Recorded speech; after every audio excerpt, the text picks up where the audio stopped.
Hola, ¿qué tal amigos? Hemos llegado al programa número 13 de En Contexto desde el Caribe. Hoy me acompañan el promotor cultural Sergio Lugo. Hola amigos. Un servidor, Eric Berner.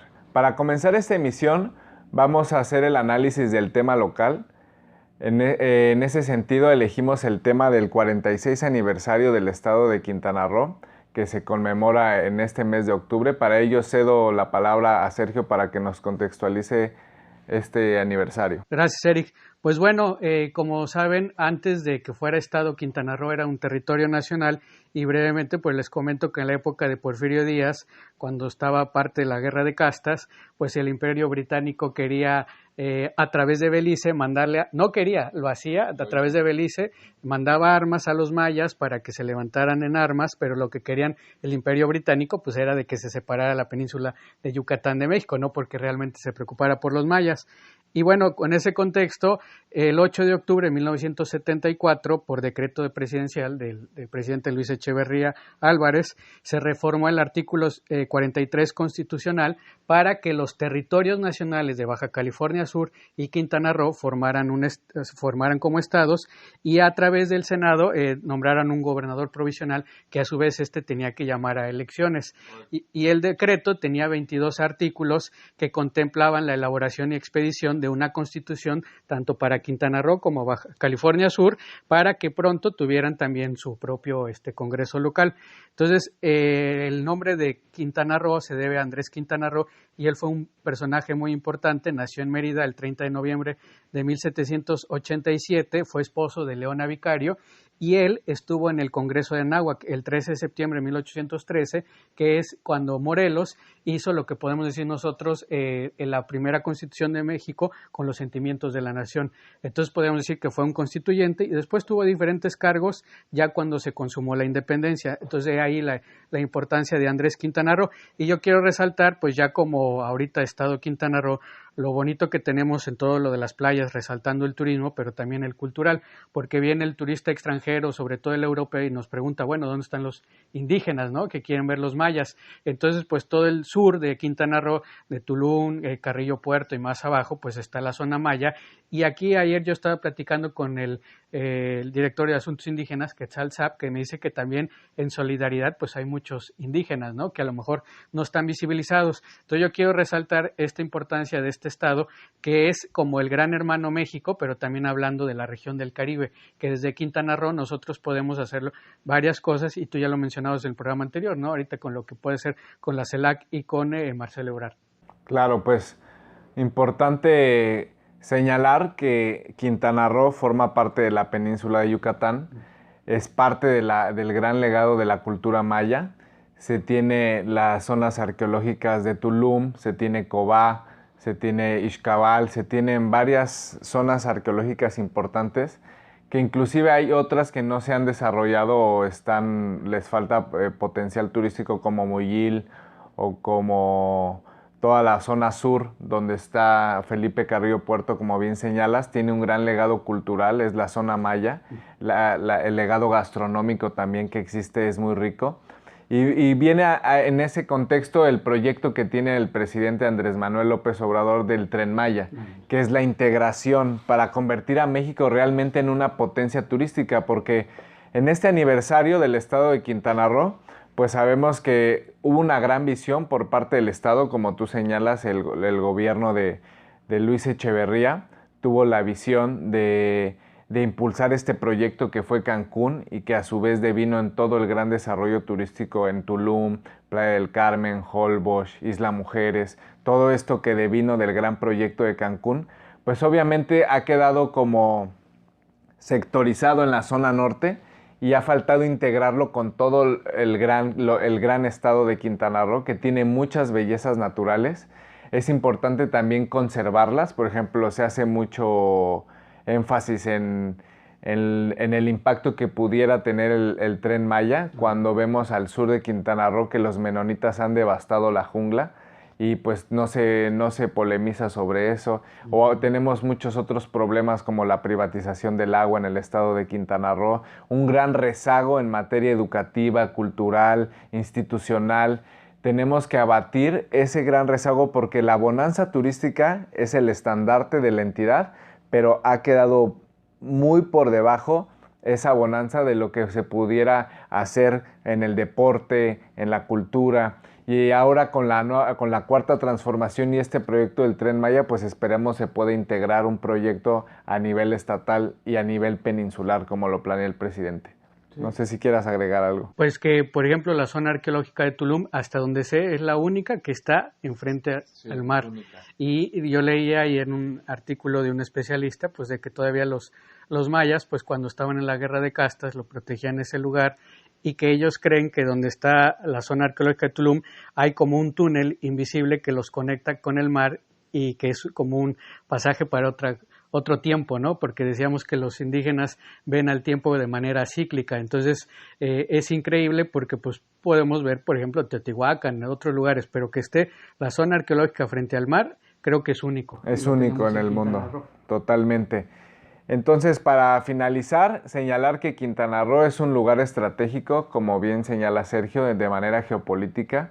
Tenemos la salida hacia todo el Caribe, tenemos la belleza del mar y tenemos también un gran legado cultural que es importante potencializar. Entonces, el estado de Quintana Roo es un estado joven que aún le falta madurar políticamente también en muchos sentidos. Mucha participación ciudadana hace falta. Es un estado López Obradorista que se ha volcado en las urnas cuando ha habido elecciones a la izquierda, que es mucha gente migrante de otros estados, de la Ciudad de México, de Tabasco, de Campeche, sobre todo en la zona norte, que es donde ha habido el desarrollo turístico. Entonces, pues esperemos que esta evolución política y social del estado de Quintana Roo continúe y venga un verdadero cambio político, porque hoy vemos que es gobernado por el PAN-PRD, entre comillas, pero era un expriista que viene prácticamente pues de la élite política del estado, de un ex hermano gobernador y la misma élite que se concentra en el estado, inclusive dentro de la misma propia cuarta transformación a nivel local. Una casta divina. Necesitamos continuar esta evolución política en la entidad. Entonces esto fue el bloque 1 sobre el aniversario del estado de Quintana Roo. Continuando con el bloque 2 en este programa número 13 de En Contexto desde el Caribe, vamos a hablar sobre esta noticia que es una buena noticia, que es que el Tribunal Electoral del Poder Judicial de la Federación canceló cualquier opción ya que le quedaba al Partido México Libre por obtener un registro como partido político. ¿Tú qué opinas, Sergio? Bueno, ahora debo reconocer que primero yo decía que ojalá le dieran el registro para que así la derecha se dividiera, y ahora entiendo por qué tú decías, pues cómo se le iban a dar si son recursos públicos del pueblo. Y bueno, eso se dio pues también por la presión, el libro que salió de Olga Warner, hablando de no solamente el alcoholismo de Calderón, sino otras cosas corruptas, y su vínculo con Genaro García Luna, que está ahorita preso en Estados Unidos. Y bueno, ya sería mucho cinismo que hasta el Tribunal Electoral, salvo un magistrado que estaba ligado a Felipe Calderón, pues le dieran el registro, ¿no? Eso es inconcebible, y afortunadamente pues para todos los o la mayoría de los mexicanos no tiene partido ni Margarita Zavala ni Felipe Calderón. Yo totalmente concuerdo contigo, creo que es una decisión acertada y sobre todo en la parte jurídica, porque muy por otro lado la parte que tú señalas del contexto de todo el legado negativo que dejó y todo esto oscuro que hay en su sexenio, el cómo llegó por la vía del fraude electoral, el cómo desató la violencia que vivimos hoy en el país, es una cuestión, pero en la parte jurídica, o sea, se comprobó que se pagaba a la gente para que firmara las asambleas y vimos una simulación por parte de este Partido México Libre para tratar de obtener el registro como partido. O sea, en la parte técnica, realmente acostumbrados a hacer fraudes. Igual hicieron pagos a través de plataformas digitales como PayPal, donde no había un registro o un historial de los pagos, de las donaciones. Entonces vemos que se trataron de aprovechar de las lagunas, movieron mucho dinero. Sabemos que Calderón es una persona inteligente, no se le ha podido encontrar directamente nada de enriquecimiento ilícito, a pesar de que se sabe que entregó contratos multimillonarios a Repsol y después fue invitado a su consejo. Seguramente tiene su riqueza oscura por tantos negocios que entregó a la minería, tantas cosas que hizo, pero realmente es un personaje astuto y ahora el Tribunal Electoral pues ya le cierra cualquier opción y el PAN le abre la puerta. Les hacen ahí un guiño de que son bienvenidos todos los que formaron parte de este partido de México Libre. Y entonces pues es el calderonismo que va a regresar a los brazos del PAN porque pues así es la derecha. Ahora, en el segundo tema, que va de la mano en el bloque nacional, está esta polémica detención del general Cienfuegos, que va de la mano con que García Luna también está detenido en una corte también de Nueva York, que cabe señalar que también es de una corte de Nueva York. No sé si quieres señalar algo sobre eso. Pues sí, que decía el periodista Esquivel, que está enviado de allá en Estados Unidos, que ya desde hace 10 años la DEA lo estaba investigando. El nombre de la operación no recuerdo, pero es por lavado de dinero y narcotráfico. Y aparte recordemos que como secretario de la Defensa estuvo al frente pues cuando lo de Ayotzinapa. Entonces él nunca permitió que se abrieran los cuarteles militares para la gente. Entonces, digo, porque hay una teoría de que ahí los cuerpos están enterrados, ¿no? Por ejemplo, en el campo militar allá en Iguala o en el campo militar número 1. Y aparte, la otra masacre que fue Tlatlaya, pues eso ya Fernández Noroña y muchos lo denunciaron. Entonces, este capo, ya me atrevo a decirlo, porque por algo lo detuvieron, pues es una señal que el gobierno, tanto de Estados Unidos como de México, no solamente van contra el sexenio de Calderón, sino con el sexenio de Peña Nieto. Sí, una señal fuerte, algo inédito, el hecho de que esta detención jamás había dado que un alto mando militar mexicano cayera preso en Estados Unidos, al menos no se me viene a la memoria ningún caso.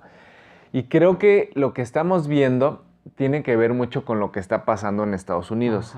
O sea, Donald Trump obviamente esto lo va a capitalizar políticamente en decir, los aliados de México durante el periodo demócrata de Obama con Hillary Clinton y anteriormente con Bush inclusive, con George Bush, estaban coludidos con el narco. O sea, ellos protegieron...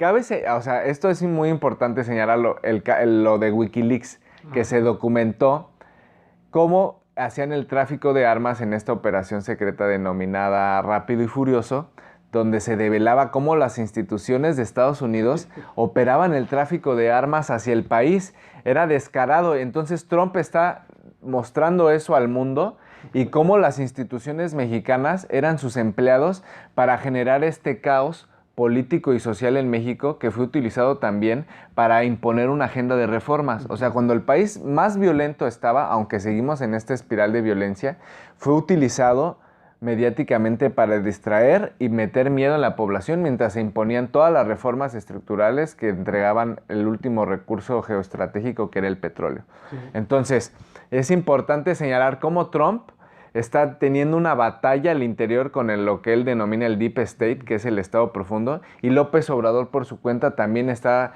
teniendo una batalla con lo que él, inclusive en la mañanera, después de la detención de Cienfuegos, denominó como una mafia. Sí. O sea, es una mafia con la que se está luchando, que incluía el narcogobierno, los empresarios coludidos con este narcogobierno y la mafia, que se le ha inclusive tachado que podría estar detrás de ahora del robo de medicamentos para boicotear al gobierno. Entonces, se viene fuerte esta persecución política, ya se nota que es una persecución política del cambio de régimen. O sea, no, la mano derecha de Calderón está arrestado, sí, y la mano derecha de Peña Nieto en el tema de narcotráfico y lucha contra la delincuencia. Entonces vemos que viene un hecatombe político en el país previo a la elección intermedia. No sé, ¿tú qué opinas? Sí, y bueno, desgraciadamente digo, yo simpatizo con el Partido Demócrata, pero así como tú lo mencionas, pues el Partido Demócrata fue el que más colaboró con Felipe Calderón, ¿no? Y al final con Peña Nieto, cuando debían de ser los más demócratas, como dice el nombre. Pero sí, ahorita es una señal de Trump, pues de que está colaborando con el gobierno de López Obrador. Más allá de lo que digan, tú mencionabas, a lo mejor antes los presidentes de México eran peleles al gobierno de Estados Unidos y ahora no, ahora están trabajando de manera diplomática de tú a tú. Entonces, celebremos esto y esperemos, ojalá que también caiga Felipe Calderón en el futuro. Esperemos que lleguen los peces más gordos. Esto fue el bloque 2 en Contexto desde el Caribe. Continuando con el bloque 3 de En Contexto desde el Caribe, vamos a abordar el tema internacional. En ese sentido, vamos a conversar sobre esta gira que realizó la doctora Beatriz Gutiérrez Müller por algunos países de Europa. Cedo en ese sentido la palabra a Sergio. Gracias, pues bueno, Beatriz Gutiérrez para mí, si fuera en otro contexto, en otro momento, debería de ser la secretaria de Cultura del Gobierno Federal. Es doctora y bueno, ella sabe mucho de cultura, hizo un recorrido en diferentes países de Europa, ahorita voy a decir su itinerario, y lo que fue es a representación del gobierno mexicano para que se entablaran lazos de amistad y sobre todo de las bibliotecas de estos países que voy a mencionar. Como ya están digitalizados todos los archivos, es de que desde el gobierno mexicano se puedan consultar. Entonces es un hermanamiento cultural y diplomático. Y bueno, te leo aquí el itinerario. Ella primero estuvo en Francia con Brigitte, la esposa del presidente Macron, y tuvieron una lectura pública en el Liceo Carlomagno de París. Y ellos, a su vez, hicieron un intercambio para la Biblioteca Nacional Francesa con códices mexicanos del siglo XVI. Imagínense qué importancia tiene eso. Y también hubo una exposición de la cultura olmeca y de las culturas del Golfo de México en París, en diferentes museos de París.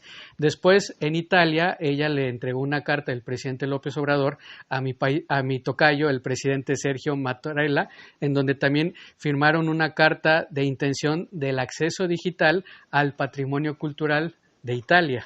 Entonces es México-Italia. Y ahí, bueno, ella aprovechó la visita, fue al Vaticano, se reunió con el Papa Francisco, que bueno, cabe resaltar que él ha mencionado que ya se le debe poner fin al neoliberalismo, ¿no? Y ella visitó también la Basílica y ahí pues muestra unas fotos, las van a ver aquí atrás de mí, de Miguel Ángel, ¿no? Del trabajo, de la gran obra artística de Miguel Ángel. Y bueno, ahí ahorita tú vas a mencionar la cuestión de que el Papa pida perdón por lo que nos hicieron y enseguida viaja a Austria y también la Biblioteca Nacional. Ellos tienen el Códice Viena, que también es información que tienen de los mexicanos, y ahí se encuentra el controvertido que le llaman penacho, pero mis amigos me decían que es Copil Quetzal, que es lo que se pone aquí, que se cree que lo usó Moctezuma cuando se lo regaló a Hernán Cortés cuando llegó a Tenochtitlan, y que bueno, ahí no se sabe cómo llegó a Austria, porque bueno, está el mercado negro, pero lo que sí tienen razón, y eso ya se había mencionado antes, no es desde ahorita, que no lo pueden transportar, o sea, está en un museo bajo resguardo, que porque el simple hecho del movimiento, tanto del aire o de los pasos, pues esas plumas de quetzal pues se iban a destruir, ¿no? Pero eso lo entiendo, de manera técnica lo entiendo, lo que no entiendo es por qué nunca tuvo la intención el gobierno de Austria de regresarnos algo a lo que nos pertenecía. Pero más allá de eso, lo que quiero es de que para el próximo año, que no nos los van a prestar para celebrar la consumación de la independencia de México, es que nosotros nos sentamos muy orgullosos de esta cultura de los mexicas. Y a eso fue Beatriz. Entonces hizo su itinerario cultural y también allá en Viena hay una exposición de los aztecas. Eso también se logró a través de la Secretaría de Cultura y del INA. Entonces, por eso, con todo lo que acabo de mencionar, pues Beatriz debería ser nuestra Secretaria de Cultura del Gobierno Federal. Mira, yo creo que tiene un gran contexto geopolítico esta gira que realiza Beatriz, la primera dama, la esposa del presidente. Ella con un gran bagaje cultural, primero va a Francia y entregan un busto de Amado Nervo, sí. Y ella misma recita un poema titulado París, de Amado Nervo, que es uno de los poetas posmodernistas más importantes a nivel internacional, junto con el nicaragüense Rubén Darío. Sí. Y creo que tiene un gran mensaje, porque a pesar de que López Obrador no ha hecho una gira por Europa, creo que ha tenido un gran papel geopolítico México desde la llegada del presidente, y lo que está reafirmando es ese papel internacional de México en el mundo, y al mandar a su esposa, da un mensaje de empoderamiento de ella está a mi nivel para negociar las cosas que la agenda cultural del país. O sea, es un empoderamiento verdadero de la mujer. Sabemos que ahora hay una polémica con ciertos grupos feministas que parecen estar financiados desde la derecha, y este es un gran mensaje de empoderamiento a una mujer en su ramo, porque ¿a poco se iban a imaginar ustedes a la Gaviota haciendo una gira sola por Europa, siendo visitando inclusive al Papa. O sea, el Papa Francisco que haya recibido a Beatriz Gutiérrez Müller es cosa grande. O sea, hubo la expresidenta de Argentina, Cristina Fernández, no sé cuántos años tuvo que esperar para tener una audiencia con el Papa. Entonces, estamos viendo que a Beatriz Gutiérrez fue recibida por los primeros mandatarios de estos países, por el presidente de Italia, por el Papa, que es el jefe de Estado del Vaticano, por Brigitte Macron, que está al nivel también de Macron, es una gran mujer. Y lo mismo en Austria. En Austria, este simbólico penacho, que no es penacho, como bien señalas, pues bien lo mencionó el presidente, que ni siquiera lo pudo traer Maximiliano, siendo él de la familia real de Austro-Hungría durante el imperio de los Habsburgo, que cuando vino e impusieron el imperio mexicano con el respaldo del imperio británico, que era la reina Victoria, el rey Leopoldo de Bélgica y el Papa también, y por supuesto la familia Habsburgo. Entonces toda Europa estaba metida en México tratando de erigir un nuevo imperio para frenar la expansión de los Estados Unidos. Y la República. Y la República Mexicana, que fue respaldada por Estados Unidos, tanto financieramente como militarmente. Pero bueno, volviendo a la parte de esta gira, pues ahí se nota el gran peso cultural que tiene México en el mundo. O sea, tenemos que ser conscientes los mexicanos del gran legado de nuestras culturas mesoamericanas, desde los mayas, los mexicas, los otomís, los olmecas que estaban en esta, son realmente estudiados, admirados por los europeos, por los franceses, los alemanes, los austriacos, y nosotros tenemos que retomar ese legado, invertir más en investigación arqueológica, invertir más en todo lo que sea una ciencia antropológica, todo esto tenemos que relanzar a México desde el interior para valorar nuestra cultura.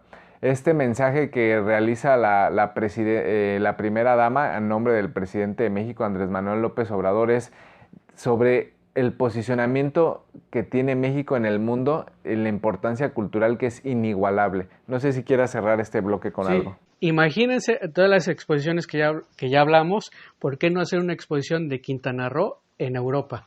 ¿No? Que no solamente las playas, sino de la cultura maya. Si ya llevaron a los olmecas, si ya llevaron a los aztecas, ¿por qué no llevar a los mayas de Quintana Roo a esos países de Europa? Claro. Entonces, con eso lo dejamos para que el público nos escriba y a ver qué opina. Así es, pues con esto cerramos el bloque 3 del tema internacional en contexto desde el Caribe. Gracias por sintonizarnos.